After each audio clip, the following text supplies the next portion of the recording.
jump ball favors the Bobcats. Sure, just committed her first. What a broadcast is the elevation of what we are seeing. It's multiple camera angles, it's graphics, it's thoughtful presentation of the material. It's not just a stream with a camera that goes back and forth. It's not just a stream with one camera that goes back and forth and a couple of cameras they might cut to. It is thoughtful storytelling about the game we are seeing.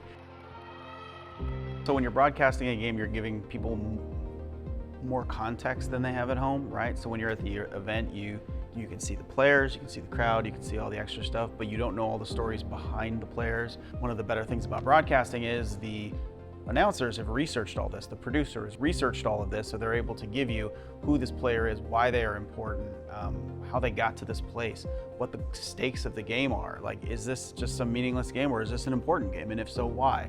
So one of the differences is just information. You just have a lot more of it. With three, Torres, Kahapea, and Chicken, both with 3 fouls, and that could be critical for the Vikings down the stretch. The announcers, they are the storytellers, right? They are telling us what we need to know about the game.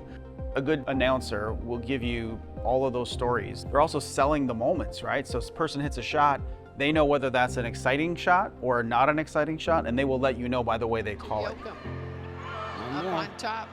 Brown for 3. She's got it!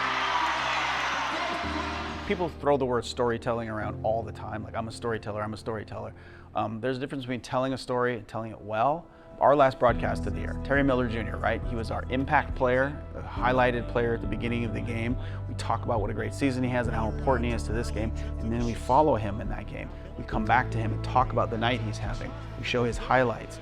We tell his personal story a little bit. We do all of the things that let someone who's never watched Portland State before know who Terry Miller is and why he is important. Because you can see on the court, yeah, okay, he's making some layups, he makes a 3, he's a good player. But storytelling is really inviting people into the thing they would not get if they were not listening to our show.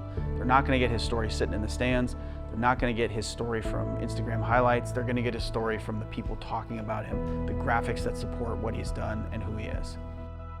In terms of the other elements you mentioned, for example, instant replay, you know, obviously it's nice to see what just happened again from a different angle, because when you're watching at the game, you have one angle and it's usually not too close. So as a viewer on a broadcast, you have sort of that intimacy because you're able to see what a tight shot is from the baseline or from up high zoomed in. You get a greater understanding of what you're watching because you're able to see it again, you're able to analyze it yourself and hear what the announcers are having to say about it. And then other elements in the broadcast, graphics make a huge difference. Like, people don't think about it, but every graphic you see that isn't just a score at the bottom is a bit of extra information you didn't have before. And a good graphics operator or good designer, a good producer who puts all that material together, they give you insight into what you're seeing that you're not going to get in the in-venue experience, and you're not going to get on like a low quality homemade or high school level stream. Little weave up top, Henderson, the lob from Minot right on target.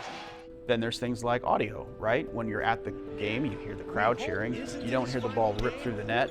On a good broadcast, you hear the crowd, you hear the announcers, you hear that ball rip through the net. You hear the players yell at each other. You hear the squeaking of their feet on the court. So you hear all of these things. It's an elevated experience from a poor stream or from sometimes being in the venue itself. You know, the trade-off is when you're in a game, you can see everything with your own eyes. You look left to right, you see the band, you see the fans, you see the cheerleaders, you see the game.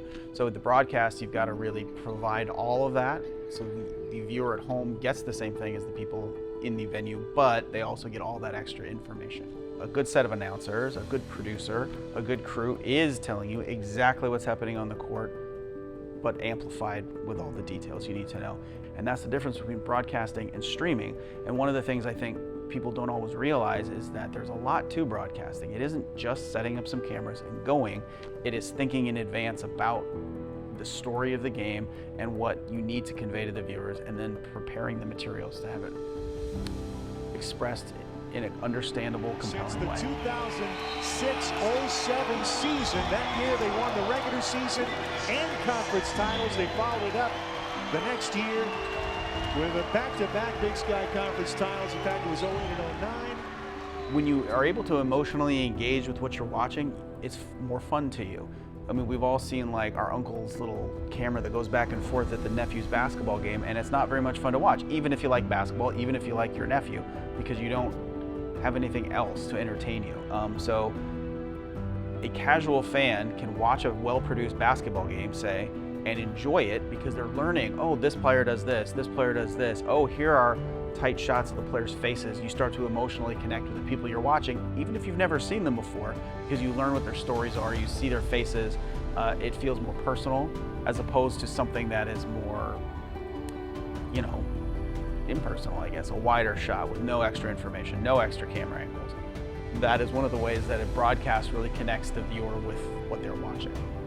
That, to me, is storytelling. It's telling you, the viewer, why you should care. And even if you're not a fan of the team, that's why you should care about this game and who wins. Another Minot rebound. Streaking down the floor. Jalen Henderson brings the house down with a